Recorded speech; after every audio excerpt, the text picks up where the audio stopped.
Gratification gardien 50 000.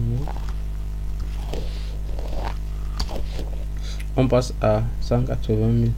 Et ceci permet de retracer les dépenses de caisse au jour le jour. Donc au départ on avait la pièce 1, on passe à la pièce 2, pièce 3. Bon, ça va se répercuter directement, et à la fin du mois nous allons faire nos pièces de caisse. Frais de mission DG, frais de mission DG,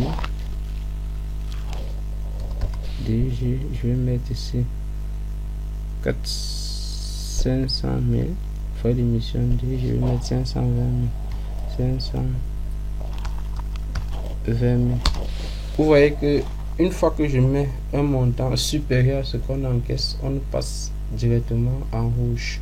Et dès qu'on signale rouge, ça veut dire qu'on ne peut pas se permettre de payer cette dépense. Il faudrait qu'on approvisionne notre caisse avant d'engager cette dépense. Alors là, je fais une demande d'approvisionnement de ma caisse. Je demande qu'on m'approvisionne. Et déjà, une fois que la caisse atteint un certain seuil, on peut demander qu'on approvisionne. Pourquoi? Parce qu'on peut décider d'avoir un fonds de caisse de 200 000. Ça veut dire qu'une fois qu'on se rapproche de 200 000 ou 250 000, on doit déjà faire une demande d'approvisionnement. Donc pour le cas échéant, je vais mettre 320 000 pour l'approvisionnement.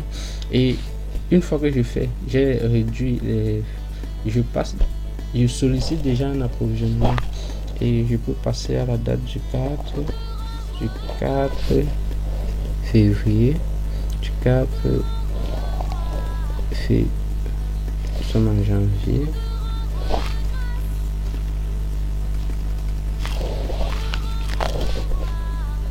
Donc ici, nous sommes le 3 janvier.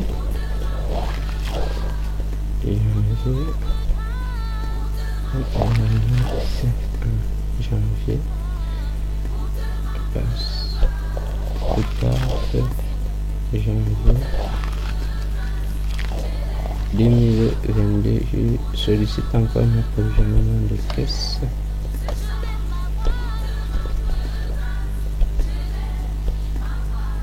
Approvisionnement de la caisse. Je vais encore m'approvisionner la caisse à hauteur de 300 000 francs. Je passe à 460 000 dans ma caisse. Bon, généralement, dès qu'on a une dépense, on a par exemple dit achat un carburant pour la Yaris, qui a ordonné la dépense. Généralement, dans la majorité des entreprises, le DAF, le directeur administratif et financier qui ordonne la dépense. On a remis à qui? Je peux mettre au comptable, je peux mettre son nom, je vais mettre Lopez. On a remis à Lopez.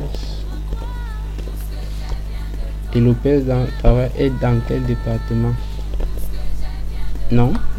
La dépense se rattache à quel département? Puisque lorsqu'on achète le carburant pour le véhicule, ça se rattache à quel département? Je vais mettre département administratif, je vais abréger comme ça.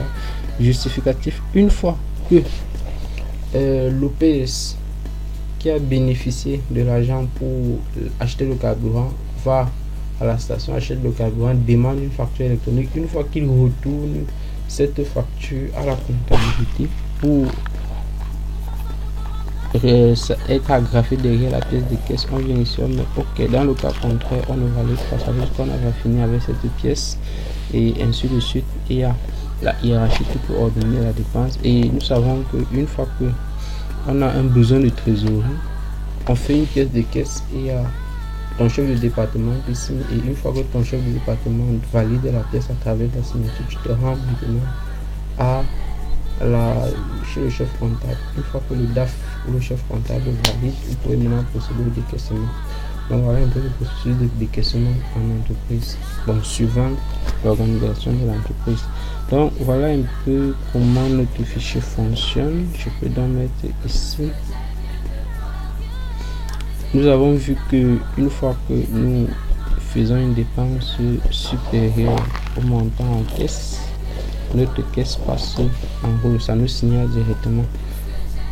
Bon, on avait la moins 40 000, on a approvisionné, il nous reste 260 000 en caisse. Maintenant, en soirée, nous envoyons ce rapport sous forme de... Nous envoyons ce rapport sous forme de rapport de trésorerie. Donc, avant d'envoyer notre rapport de trésorerie en fin de soirée, on doit faire notre billetage. Et le billetage va consister à se rassurer que le montant, quel est le montant que nous avons en caisse, est-ce qu'il y a de l'écart, est-ce que c'est correct. Alors, comme nous avons 260 000 dans notre caisse, on va dire que dans 260 000, on a 20 billets de 10 000, on a 5 billets de 5 000, bon, on a 5 billets, je vais mettre, on a 7 billets de 9 billets de 5 000, ici on a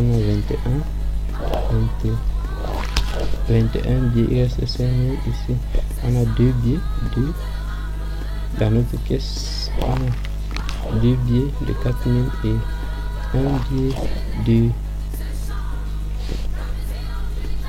de 1000 francs. Donc ça nous fait exactement 260 000. Il n'y a pas d'écart. Si nous avons de l'argent à moins dans notre caisse, l'écart se retrouve là-dessus. Par exemple, il manque 1000 francs. On va directement voir qu'on a écart dans notre caisse. Et comme tout est OK, on n'a pas d'écart dans notre caisse.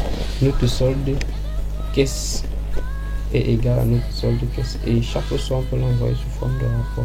Et ici, on va clôturer. Bon, on sous-entend qu'on a terminé le mois. On va clôturer la somme de 260 000 en caisse. Une fois qu'on finit avec le mois de février, on passe au mois de... Une fois qu'on finit avec le mois de janvier, on passe au mois de février. Et une fois qu'on passe au mois de février, on a fini le mois de janvier avec la somme de 260 000 francs en caisse. On fait utiliser ce reportage ici. Et on continue notre exercice au mois le mois. Et c'est ainsi que on aura l'ensemble des dépenses du mois de janvier, qui est le suivi de caisse. Mois de janvier, mois de février, on ouvre le mois de mars et jusqu'au mois de décembre. Et chaque fois, peu importe où la hiérarchie se trouve, le soir, on copie notre état de trésorerie, on envoie la hiérarchie.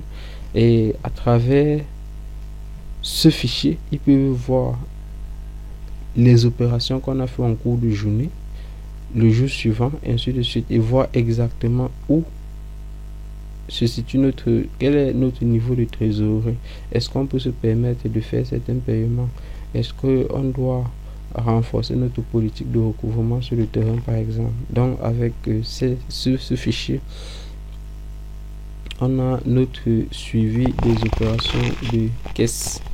Donc, c'est sur cet autre fichier c'est sur cet autre point que nous allons arrêter cette vidéo. Nous vous passons le bonjour, supportez-vous bien et